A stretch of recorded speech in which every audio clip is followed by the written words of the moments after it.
And welcome back to the Crochet Crowd as well as yarnspirations.com. This is a beginner's tutorial absolutely for the beginners that want to learn to crochet. And today we're going to be using this example of a baby's blanket in order to go. It's just single crochet back and forth, and today I'm going to teach you how to hold the yarn, how to hold the hook, how to move your hook, and etc. Show you all the tips in and out of being able to crochet. So today let's begin the color block crochet blanket together and learning to crochet. So here's our pattern today. It is just a one-page pattern, and all it is that once we get to the second row, it's just a continuous of the same row over and over until it gets to a certain amount of dimensions, and then you switch the color as you see within the project. So it's actually quite an easy project to do. It's just one simple stitch going back and forth in order to do it. So here's an example of what I've already done in advance just to show you. It's a nice tight blanket so you don't see through this at all, and it's just a really wonderful opportunity, and it's using Bernat blanket yarn, which is extremely thick. There's no plies in this yarn, so therefore you don't have to worry about splitting anything as you particularly go.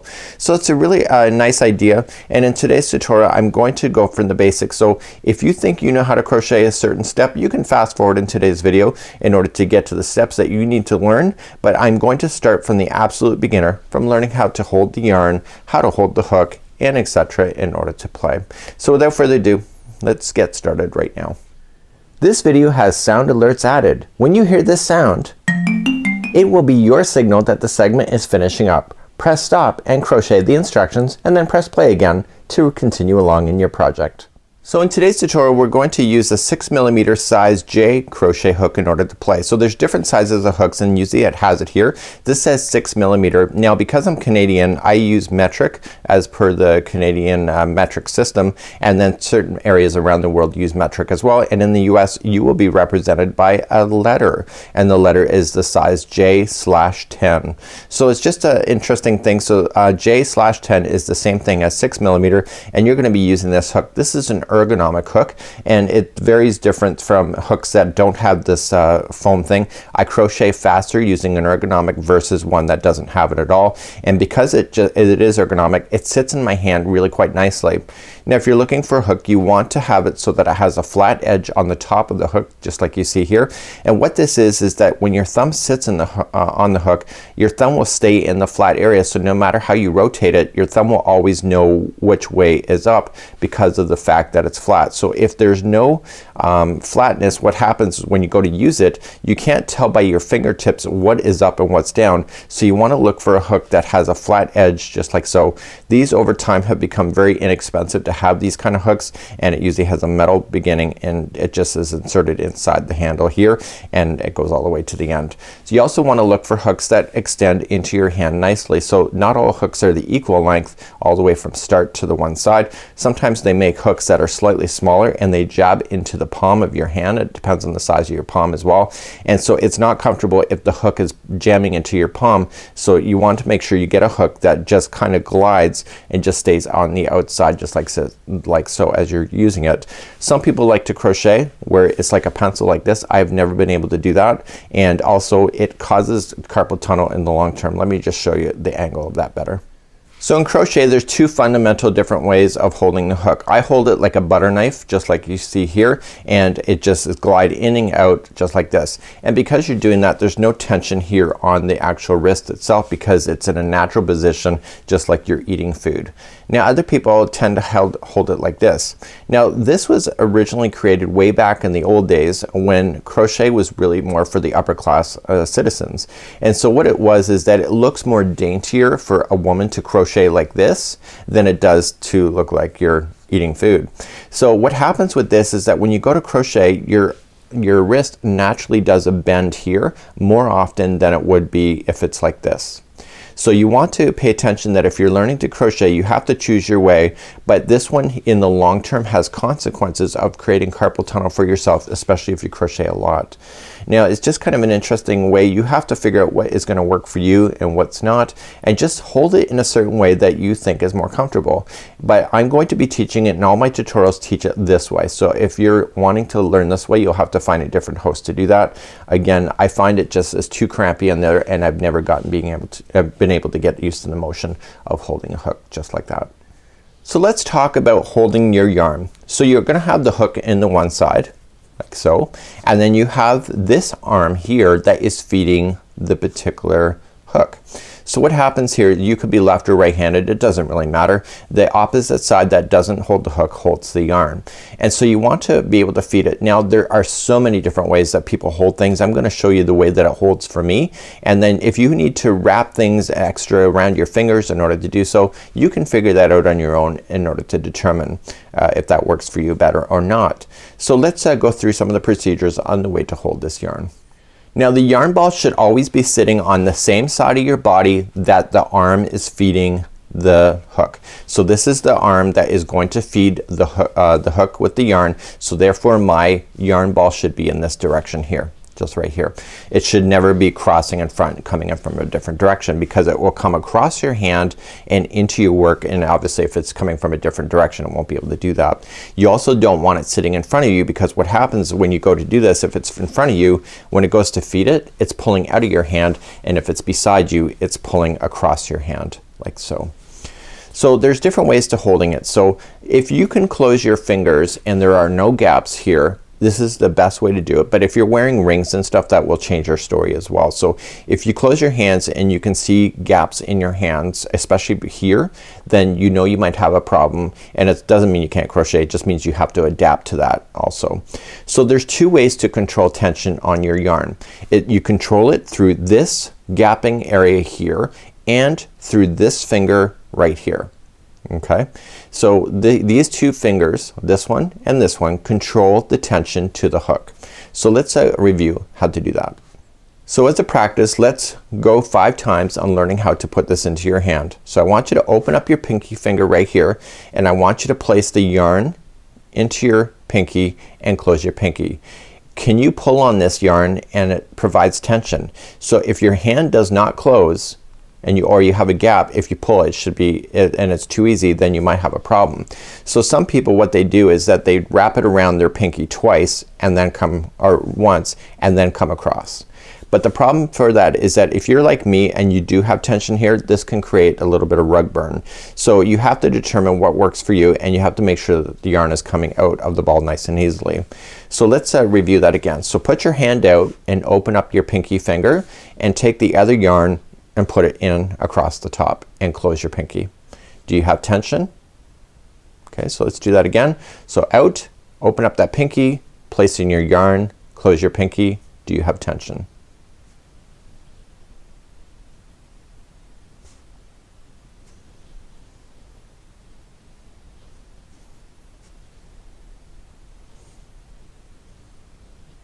Okay, so that's how you kind of do it. So now what we have to do is that we have to figure out how we're going to hold this yarn once it gets here. So let's review that next.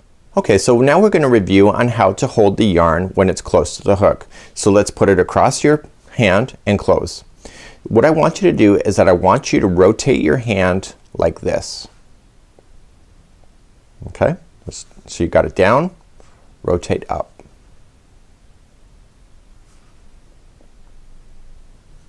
Again, you can fast forward if you understand what's going on.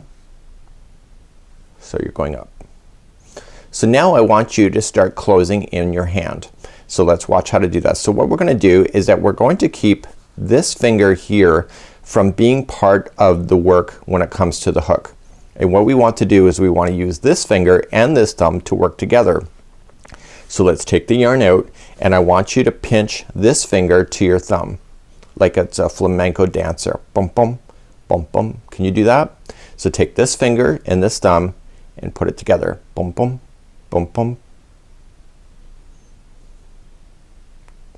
Okay, see how this finger is staying up in the air?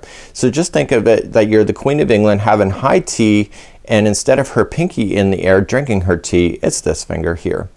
In time, this finger doesn't not need to be pointed, but it is the tension finger between here and here to create it for the hook. So boom boom boom boom. You get it? So let's now put the yarn back into our hand, and let's do the next step. So putting the yarn back into your hand, okay, close your hand and turn it. So which fingers are we gonna clump together? We're gonna put these two together. Boom boom. And what I want you to do is that I want you to grab this yarn. Okay? So with your pinky closed, you have tension. Look at that. You have tension. And with this, you have tension. So think like this is like a violin string. If you go like this and all of a sudden it just comes out, you're not tight enough, right? So obviously you have a tension issue. So just pull it back here and pinch. So this should be like a violin string. Okay? So you should have tension on this. So let's review that again. So you're in over top, you're turning sideways, you're gonna do your flamenco dancer, and you're going to pinch that yarn. And there should be tension right here. See? It's playing music right here with your crochet hook.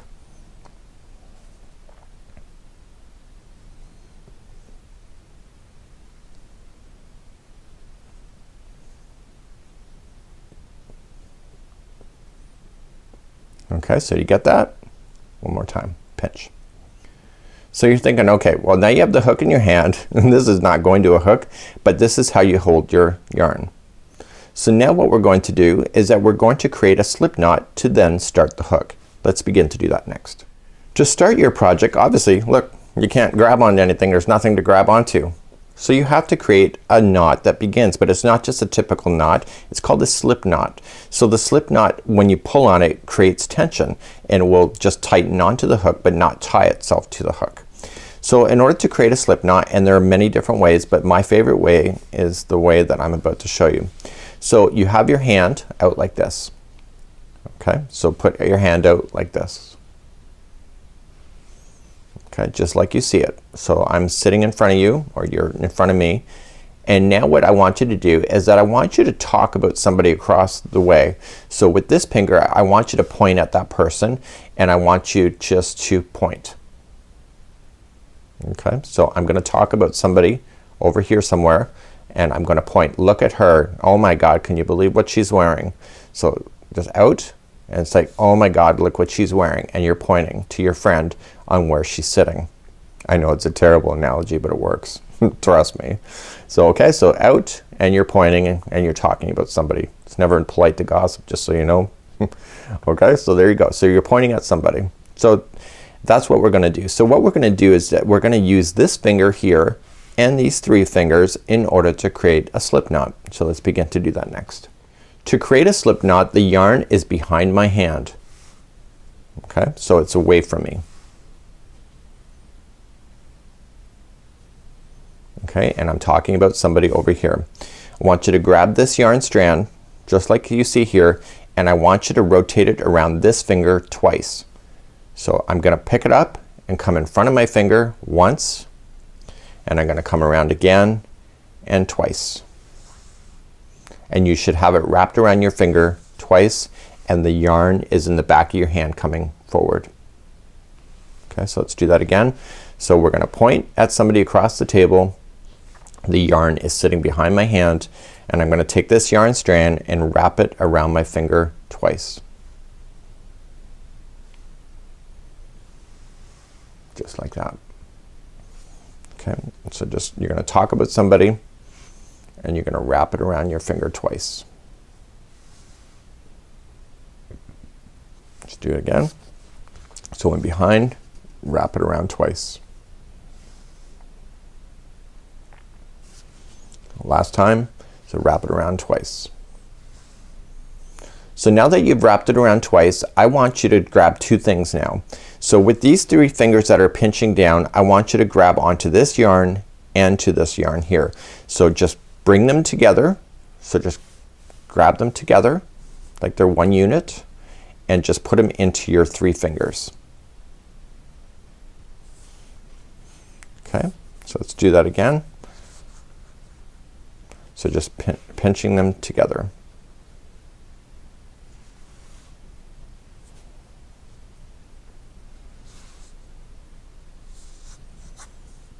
You see that?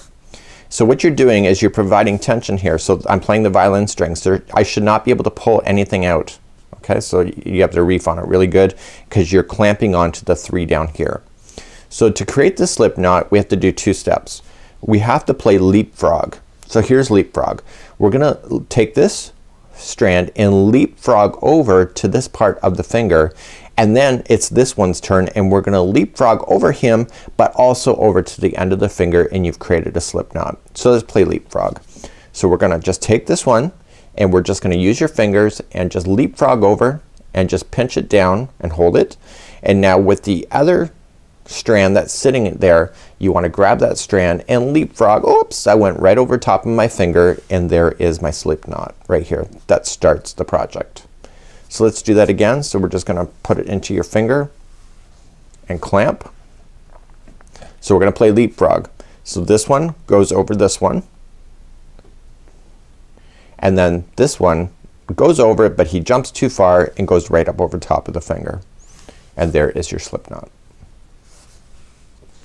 So around your finger, pinch. So we're gonna play leapfrog. So leap over, and then with the new one here, he leaps over, whoops, goes right over top of the finger, and you have your slip knot.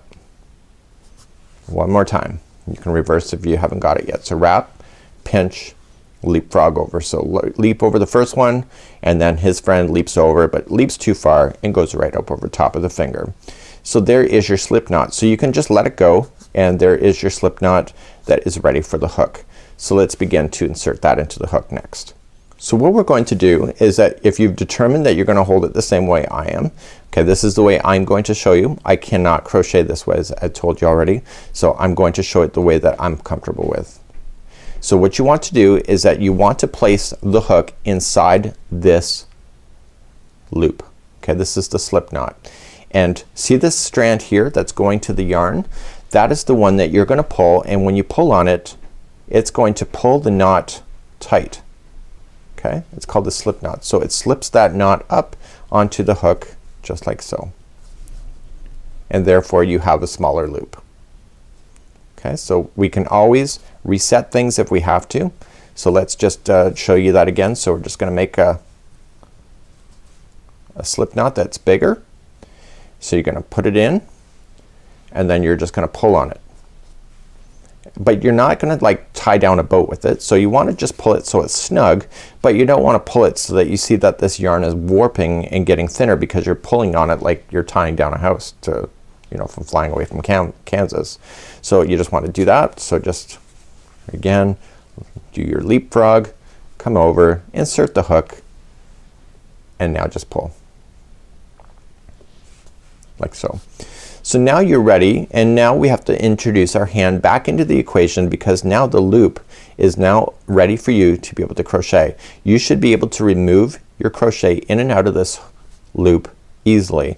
If you can't get it out, then there's a problem. So we have to just consider that next. So let's get our hand now set up as if we're going to crochet properly, and we are going to crochet properly, but let's get our hand set up anyway. So let's get ready to use our hand now. So remember what I had you do. You opened up your pinky and you slid the yarn across. Then you closed your pinky and you turned your hand upright, and then you did a flamenco dancer. But where are you going to grab? You are going to grab the piece of knot that is underneath this particular loop. So when you do your flamenco dancer, and a lot of people in new crocheters, they go like this with this finger. Keep that finger out there. Okay, we don't want to have to hurt you. So keep it so it's a flamenco dancer, and you are going to use the flamenco dancing, and you're going to pinch the knot that is underneath. So you should look like this. Okay, so let's review that again. So put the yarn in your hand, close your pinky, turn it up, and flamenco dancer your knot. Boom, boom. Remember? Boom, boom, boom, boom, and keep this finger up. So as I told you, what happens with the tension is that it's controlled by this violin string right here, and it's controlled by the opening and closing of the back of your hand. So if I need more yarn, what happens is that you just naturally do it, is this: you'll open up your hand a little bit and it will slide more yarn out, and then you close it when you got enough, and then see, this is loose now, and therefore it will continually feed. So if it ever gets loose, just take your hand out and reset it back in, close it, and then turn. You have your tension again, and flamenco dancer it just like that. Now let's review on how to get your hook out of any stitch. That is actually pretty proper. That's actually something you need to know right off the bat. Okay, so I moved in the camera close. So what happens on here is that you will see that there's a loop that goes over top and like we have the knot underneath. So you can see that you can insert your hook in any which direction. Doesn't matter any which direction the way you turn it, it will always go in. But it will not always come out in the same direction. So see, whoops, that's not just me, you know, just ad-libbing for a camera. So let's turn it this way. Nope, can't get that out. Let's turn it forward like this. Nope, can't get it out. The only way that you can get this hook out of any of the loops is that by turning it upside down. Okay, so let's just, okay, so this is the bottom of the hook. Okay, this is the bottom. This is side, top, and side. So I can go in any direction that I wish. The problem is that I cannot get it out in any direction. So this is up, this is side, this is the back side. The only way that I can get it is that I have to turn the loop upside down and it comes out. Now the reason for that is that when you do that, you can push up with the back of the hook like this to form a space to get the hook out. See, if you pull up, it only runs into it. If you pull up, it only runs into it. But if you pull up and you turn the hook upside down, it comes right out. So what you have to do is that you have to get used to the motion of rotating your hook. So remember what I talked about with the thumb is that because I know where the thumb is, I can just simply rotate it down and out using the thumb as the key marker for telling me which direction the hook is in. So when I go in, I can go in any direction, but when I come out, it has to be always facing down. So you're going to notice in crochet as we wrap stuff, you're always gonna turn the hook upside down and out through the loop, because that's the only way that you can get things out through a loop is by turning upside down. Okay, so get used to turning that hook upside down, and a lot of people forget that, therefore they create a lot of problems for themselves right in the beginning. Okay, so let's begin to learn how to chain. Now the thing about the chain is that the very first loop on the hook that we just created, the slip knot, never counts as one. So in the instructions it says chain 64. You can never include this as one, because the problem for this is that this loop completely disappears. Okay, so it's just more of a getting started loop. It's not a counting loop. So you got to make sure that if it says chain 64 that the one that you started with the slip knot, let's just review that again. So you just make it, you insert it onto the hook like that, you insert your fingers, and you're ready to go. So it says chain 64, so this never counts as one. So in almost every instruction that I show you, I always say let's remember that the slip knot never counts as one. And I used to teach crochet that it did count as one, but then I kind of realized I was screwing up. So that was way back many years ago. So I always say that the slip knot never counts as one. So what we have to do is we have to chain 64. So let's just practice chaining first, and then you can do the 64 on your own in a bit. So in order to chain, you have to be able to get this string through this loop. So it's called yarning over. So you insert in, some people go from the back and pull it forward, but it's very difficult to do that, and it's not per the standards of crochet. So what you have to just do is that you rotate the hook back up underneath the string and rotate the hook and turn it upside down and get it ready to go through this loop here. So let's do that again. So you rotate backward, collect that yarn, and turn that loop over. Do you see how this thumb here is resting on the flat space? I can tell which direction it is by rotating my thumb with the flat section of the hook. So just rotate back and pulls down. So rotate back and down, back and down.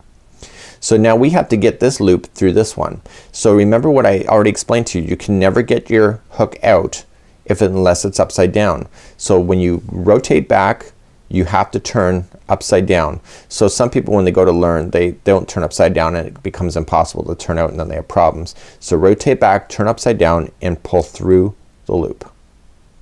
And as you do it, more yarn then slides in through your hands, and more yarn is now available here. So unpinch and flamenco dancer the next knot that's here. So let go. See, it's not going anywhere. You can let go and repinch. So as you make your chain, just let go and repinch the next one. So rotate backward, and rotate the hook, collect it and through. Let it go, and then flamenco dancer the next knot that you, or next chain that you just made. So as you're doing it, the tension is coming from the back of your hand across the forward, and so if it's loose, what happens is if it's loose, this finger here controls the tension. So if this is loose, I open my finger like this and I now have tension. So if it's too loose, see, I just move up my finger. So you will notice in crochet, as I'm crocheting through all the projects, that as I need tension or I have tension or I need it, I just have to open up my hand and I suddenly have it. So if we need more yarn, we naturally just open up our back here, more yarn feeds through, and etc. So if this is all loose here and here, and no matter how much you open, see there's no tension now, see, just all loose, then all you just have to do is come in behind and just grab the yarn that's leading to the yarn ball and just pull it backward, and then turn over your hand once again, and again you have your tension. So you just rotate back and pull through, rotate back and pull through, and you have to do a total of 64 chains. So just, I'm used to crocheting and I can do about 4 of these without having to let go, but when you're new like you are, pinch and pull through, open and pinch. Okay, let go, pinch and pinch, and this will allow you to create your tension easily by doing so. So in time, when you become as used to crochet as I am, I can do like a multiple like this very easily without having to let go, and my tension is still looking the same. But when you're new, you have to let go and repinch, let go and repinch, and etc. So what I want you to do is that I want you to chain 64 if you're doing this project. If you're just doing this for the fun of it to learn crochet, then you don't need to worry about it. It's just a test sample. So if you want to do the actual sample itself, just go all the way to 64 for me. So when you chain, just go 1, 2, 3, 4, 5 and 6, 7, 8 and go all the way to 64, and then meet me back here in just a moment, and then we'll carry on to show you how to do the single crochet across your chain. So now we're gonna learn how to single crochet back across this chain. So you have your chain, just say it's 64, mine's just a sample, and you want to put your hands back in and you want to go back across the chain. So normally in crochet, for almost everything, it's barely, I don't even think I've seen an example where it says crochet in the next one from the hook. It's always second chain from the hook. So in order to count where that is, you see that there's one loop on the hook. See this next section right here? This is the first chain from the loop, and this is the second. Okay, so this is the first chain coming right out of this section right here. That's the first chain, which is part of this one really, and the second one is always right here. Okay, so first and second. So now let's begin a single crochet second chain from the hook. So we have 1 and 2 as I pointed out, and now we're gonna take the hook and we're just gonna go into the second chain.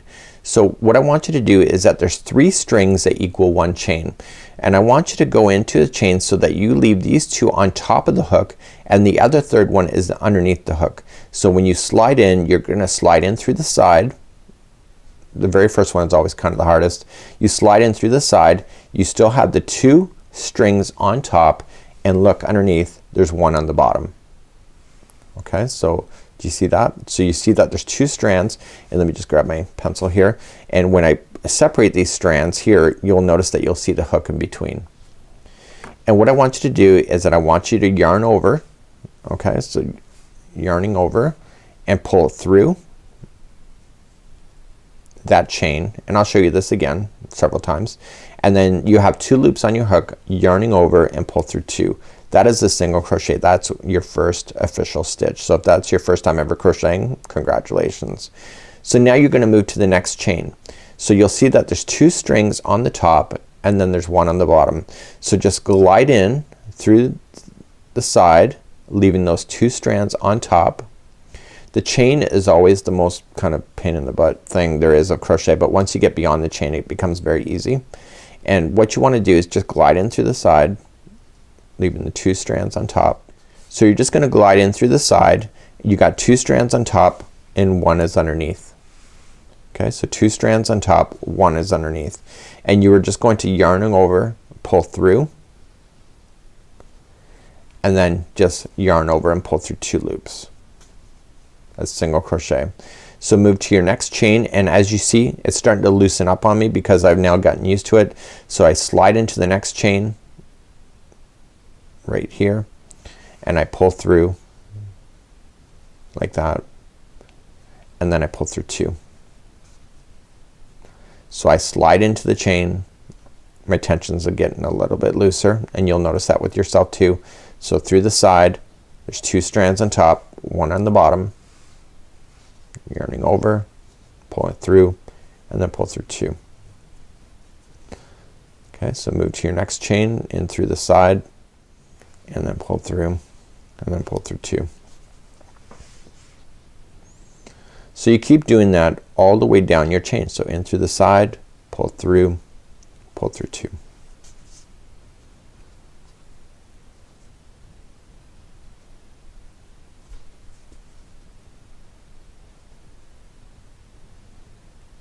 So what I want you to do is that I want you to single crochet yourself all the way down your chain. And take your time, it's not a race. In through the side. I'm going slower than I normally would, so I'm kind of fumbling up here on camera. So I'm just going in, pull through, and etc. So please do that all the way down your chain, and then when I come back I'll show you what to do next. So as you get all the way to across your chain, you're gonna get finally to the very end. So this is the very last one here, and I can tell because there's nothing left, right? So it's just one last one to go. So this one that I'm going into was part of the slip knot here. This loop was part of the slip knot. See what happens when you pull on it? It disappears. So that's why it's never included as one. So you're thinking to yourself, gee, that took a long time, and you know it's pretty fumbly or whatever. It gets easier. The chain is always the hardest part of any project. So let's begin, and we're gonna turn our work, and we want to turn it in a way that this yarn strand goes behind the project. So just turn it so that it starts from behind the project here. Okay, so just turn it. So if you go to turn this and it's in front of the project, it doesn't work out so hot. See, you don't want it to go in front, you want it to stay in behind. So you can just let it go, move the yarn in behind, and start like that. Okay, so if you turn it and it was in front, okay, just let the hook out, put it in behind, and then put the hook back in. So let's start your next row. So all this baby blanket is just regular single crochet back and forth, and you chain, and then you just keep on doing that, and then you will just look at the project and how many inches that you need to do, and I'll show you how to change color today too. So what happens here in crochet is that we have to get ourselves, so you see the distance of the height here, we have to build ourselves up to the height in order to go across the next row. The problem is right now, so I always classify it, and this is my analogy, that this is an apartment building and this is one story of an apartment building. So if it's half double crochet it'd be 2 stories, and if it was double crochet it'd be 3 stories. But I won't cloud your mind with too much of that right now. But the problem is that right now I'm at the entrance of the building. I'm not on the top floor of the first story. So like I'm not on the top of the first story. So what I want to do is that I need to climb up the side of the building first. So I have to always chain 1. So chain 1, and now see where my hook is? I'm up to the same height that the other one was. See, just by going like this, by doing that chain 1. So I've got myself up. So what I want to do is that in the same one, just follow it down. So go down the fire escape. So go down and go right into the same stitch that this is in.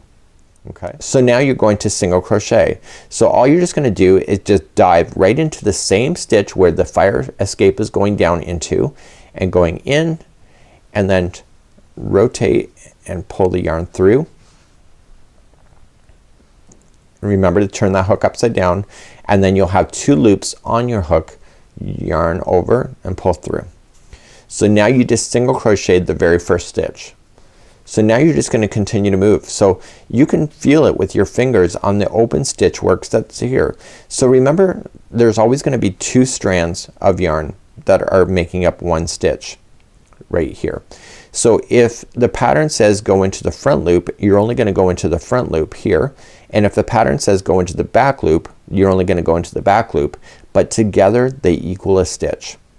Now why would you want front or back loops? That gives you ribbing. So that gives you a texture looks within projects. So let's do this one here. This is the very next one. You can see that this is part of this one if I pull it apart, and now here's the next one. So dive right into the next one, yarning over, pulling through, and then yarning over, pulling through two. And you're gonna do that all the way across. So just kind of pull it apart if you have to. So dive on in, grab your yarn, and pull through. So go to your next one, in, pull through two. And keep doing that all the way across. This is all this project is what I'm showing you right now. It's that easy. So just going in, pulling through, and you're just gonna glide, basically single crochet yourself all the way across. Now there's double crochet and half double crochets and trebles and lots of great things, but today's project is just a single crochet project back and forth, and you can see how thick this is. So it's creating a beautifully closed blanket for a baby.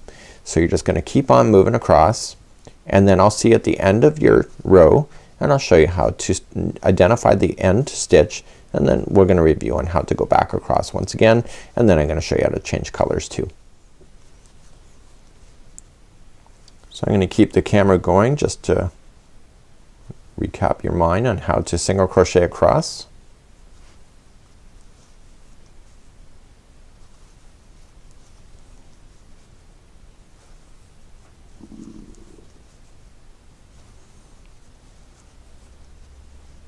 And you're coming up near to the end. So let's discuss the ending. So right now I can see that there is 3 stitches left on the end. Okay, we have 1, use your fingers to pinch it apart. So 1, 2, and then 3 is right in the very end. Do you see that? So 1, 2, and 3. So let's finish off this together. So diving into the next one and the next one. And the next one is where people have a lot of trouble with. Now the next one, people think that's not a stitch because of tension. Because I'm a loose crocheter and I'm experienced, sometimes this appears to be like it's part of it, and people stop one early, so then they end up with a triangle. So what you have to do is you make sure that you identify that last one and single crochet as normal into it, and you're done. So sometimes people think this extra loop here is part of another stitch, so what they'll do is they'll go in again and then add a second one. Now that's not incorrect in some way if you're building a project that is gaining stitches, but then if you're not planning on that, you will be gaining stitches and turning your blanket into a triangle. So let's turn our work. So we're gonna turn our work, and what is the problem? The yarn is coming in front. So what are we gonna do about it? We're gonna take the hook out, move the yarn backward, and then reset our hand. So let's build up. So remember what we have to do. We have to climb on top of the first story building, and to do that we chain 1. Then we have to single crochet by looking down the fire escape of the building and going right into the same one where it's coming out of. And you were going to single crochet that one, pull through, and you were just gonna single crochet yourself in every stitch going across. So if you're not sure, just use your fingers. You can see it. Okay, but see how you can just jam your hook in and you're getting it automatically as well. So just looking where you can see the spacing in between these are called posts. So I'm just diving my stitch in between the posts, which is where the stitch is resting, and you're just gonna go all the way across. So what I'm gonna do is that I'm gonna get all the way across, and then I'm gonna show you how to change color, because if you can change color and that there's no weird stuff going on, then it's awesome because you don't have any loose ends there, right? It's not a trick, it's just a technique, and I'm gonna show you how to do that next. So get yourself all the way to the end of the row, and if you're creating this pattern, then just get to the dimensions that it says.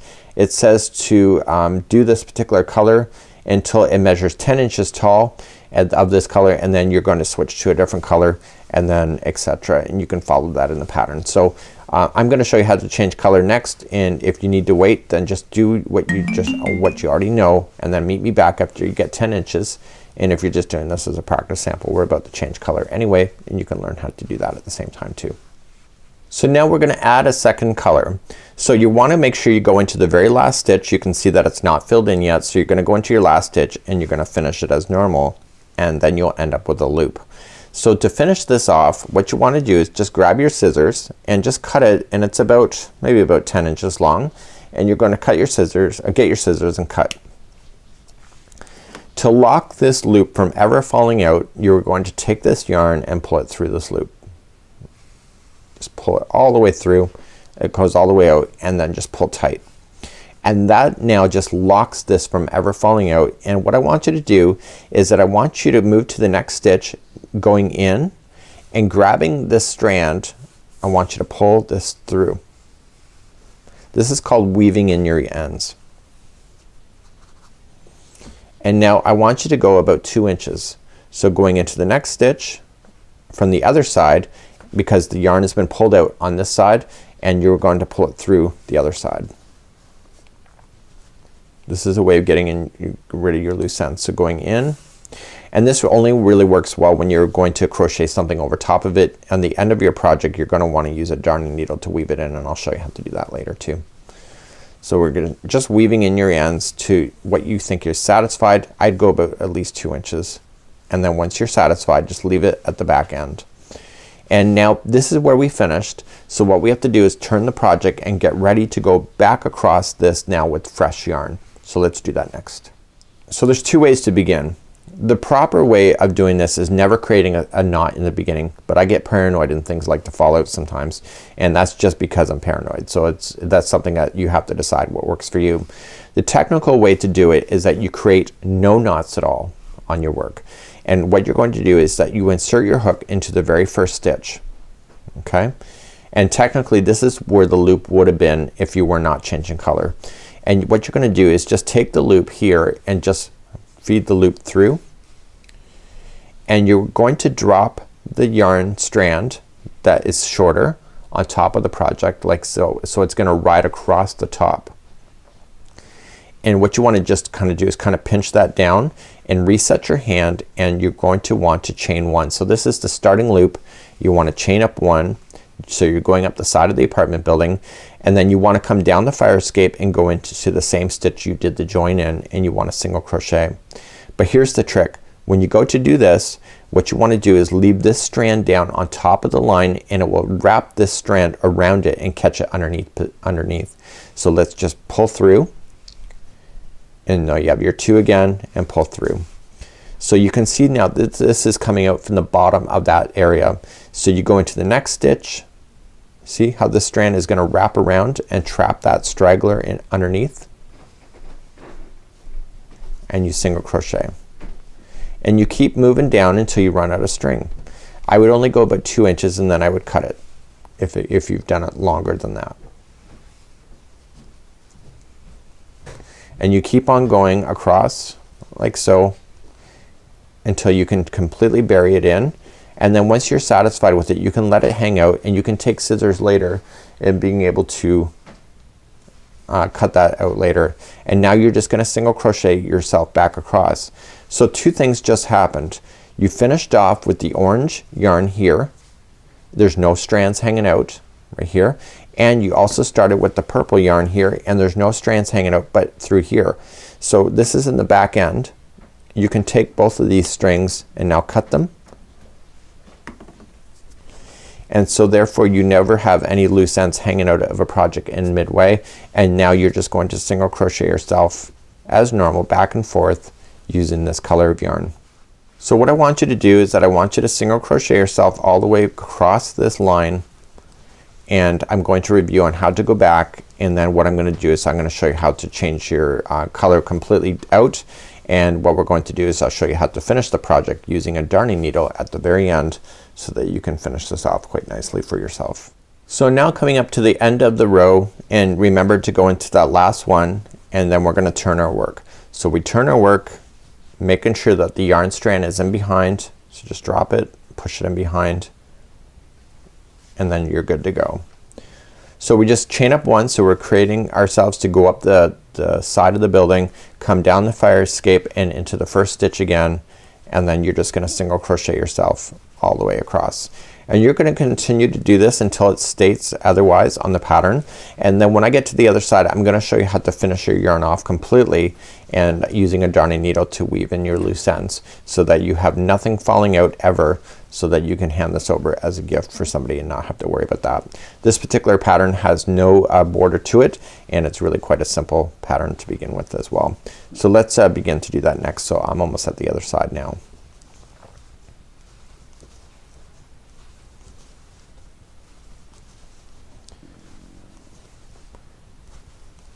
So as you come to the other side, you want to make sure that you can identify that very last stitch. That's the secret to not creating a triangle blanket if you didn't mean to. And you want to go into your very last one and pull through. So let's just say that this blanket is done. So what I want you to do is that you have a loop here, and you're going to cut your string, and you're gonna cut enough that you can get it into a darning needle easily. So then just loop it over and pull through and lock it. So what are you gonna do with this end? And you also have the beginning one that you dealt with as well. So what you're gonna do is grab a darning needle, and with the darning needle you want to take the yarn and kind of pinch it down. It really collapses nicely, and just feed it through the eye of the needle. And the secret to locking in your yarn is to go back and forth 3 times. So you're just gonna take the needle and you're just going to glide it up underneath the stitches, not on top here, but right underneath the first set of stitches for about 1 inch or 2. So if you see it popping out on the side here, you'll wreck the border look.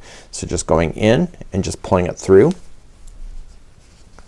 and you pull everything, and when you go to pull it the first time, just make sure that it doesn't lose its structure.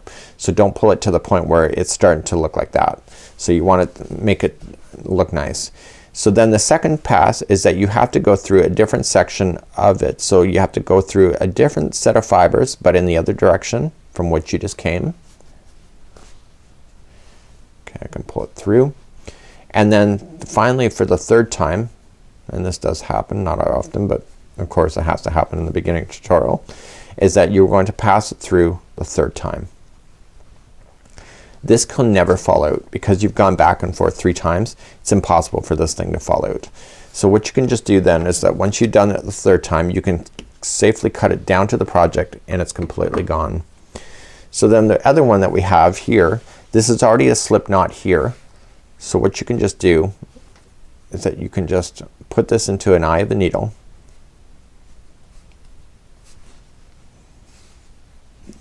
and again just kind of pinching it and gliding it up underneath the stitches for about 1 inch. Now I didn't leave much of a yarn strand for myself, but I can go in once, make sure I don't lose my structure, and then I just gonna pull a little bit tighter here, and then I go in the other direction for twice,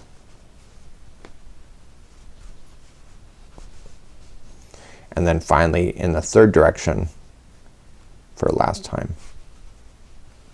Try not stabbing yourself at the same time. And then that's it.